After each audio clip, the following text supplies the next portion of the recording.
তরফে নিষেধাজ্ঞার যে সম্ভাবনা তৈরি হয়েছে এবং মোহাম্মদ ইউনূস তিনি দেশ ছাড়ার পরিকল্পনা মোটামুটি ঠিক করেই ফেলেছেন। মানে এবার বুঝতে পারছেন তাহলে পরে কোন জায়গায় মূলত পরিস্থিতি গিয়েছে।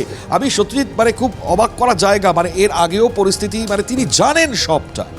মার্কিন মুলুক থেকে মানে এই জায়গায় যদি নির্দিষ্ট করে কোনো প্রশ্নের জায়গা যদি অ্যারাইজ হয় তখন তারা তার খোলাসা করতে পারবেন না, সামনাসামনি হতে পারবেন না। তারপরেও তাদের কেন এই কূটনৈতিক চাল বাংলাদেশে? না, এটা খুব সহজ একটা ব্যাপার। দেখবে যে তুমি এমন একটা বাঘের পিঠে চড়ে বসেছো না, যেখান থেকে নামার কোনো উপায় নেই। ফলে থাকলেও তুমি সমস্যায় এবং তুমি নামলেও তোমাকে অনিবার্য একটা পরিণতির মুখে এগোতে হবে। এবং সেই কারণেই সবটা বুঝতে পারছেন মোহাম্মদ ইউনূস, তিনি একজন বড় লবিস্ট এবং যেটা নিয়ে কোনো সন্দেহ নেই যে ট্রাম্প ক্ষমতা আসার পরই ক্লিন্টন ফাউন্ডেশনের পর্দা ফাঁস হবে।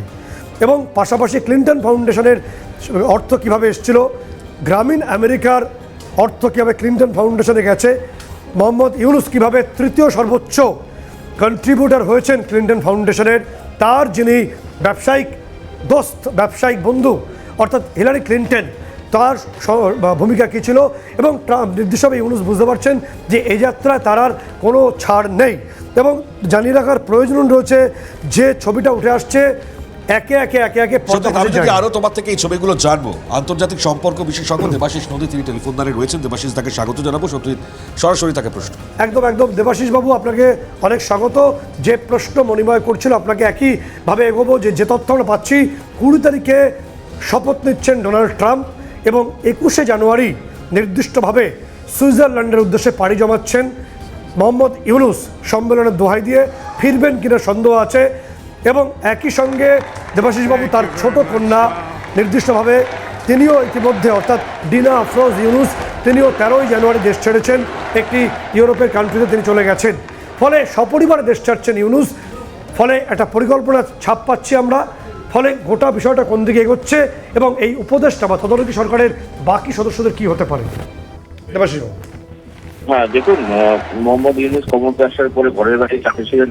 বিশেষ করে অভ্যন্তরীণ ক্ষেত্রে যে সমস্ত নিয়ম নীতি তিনি চালু করেছিলেন এবং তিনি যেভাবে একের পর হিউম্যান রাইটস ভায়োলেশনের সাথে যুক্ত ছিলেন এবং সংশোধনের নামে বাংলাদেশের এন্টায়ার স্ট্রাকচার চেঞ্জ করতে পেরেছেন এবং র্যাডিক্যাল ফোর্সের সাথে তার যে সক্ষতা বৃদ্ধি পেয়েছিল, সেখানে একটা আন্তর্জাতিক চাপ সৃষ্টি হচ্ছিল